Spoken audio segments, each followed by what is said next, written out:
Hello friends, Manisha મસાલા મેજિકમાં આપનું સ્વાગત છે। આજે આપણે બનાવીશું એકદમ ક્રિસ્પી અને બજારમાં મળે તેવી કેળાની વેફર। તળતા સમયે માત્ર એક સિક્રેટ વસ્તુ ઉમેરીશું, જેથી વેફર એકદમ ક્રિસ્પી બનશે અને લાલ પણ નહીં થાય।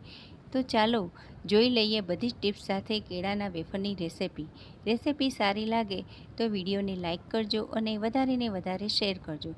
તો સૌથી પહેલાં આપણે કેળાની વેફરનો મસાલો તૈયાર કરીશું। એક બાઉલમાં લાલ મરચું પાવડર, ત્યારબાદ થોડું સંચળ પાવડર ઉમેરીશું અને થોડુંક નમક ઉમેરીશું।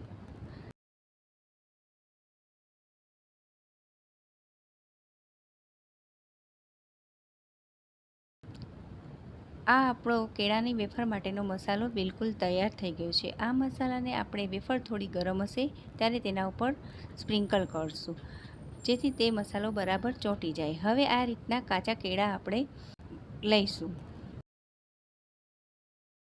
મેં 2 કિલો જેટલા કાચા કેળા લીધા છે। હવે સૌથી પહેલાં આપણે કેળાની છાલને ઉતારી લઈશું।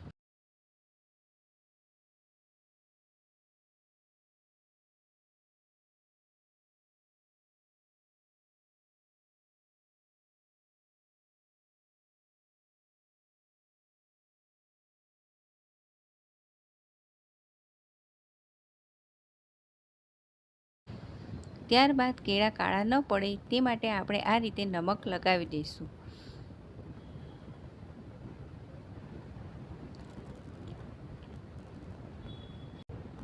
હવે ખમણીની મદદથી આપણે આ રીતે કેળાની વેફર પાડી દઈશું। તેલને આપણે સાઈડમાં ગરમ કરવા મૂકી દઈશું।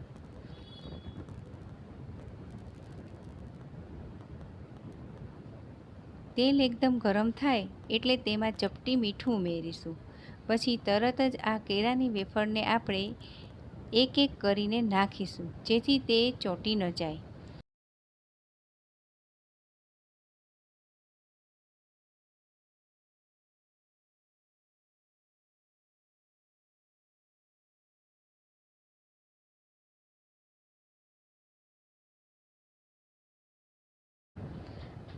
આ રીતે જારાની મદદથી આપણે થોડી વારે હલાવતા રહીશું। ગેસની ફ્લેમને મીડિયમ રાખીને થોડીવાર પછી મીડિયમ ટુ હાઈ કરવાની। તમે જોઈ શકો છો આ વેફર એકદમ ક્રિસ્પી થઈ ગઈ છે। આ ક્રિસ્પી થાય એટલે તેને બધી જ વેફરને બહાર કાઢી લઈશું। તૈયાર કરેલો મસાલો તેના ઉપર સ્પ્રિંકલ કરી દઈશું। તો આપણી એકદમ બજાર જેવી ક્રિસ્પી કેળાની વેફર તૈયાર છે।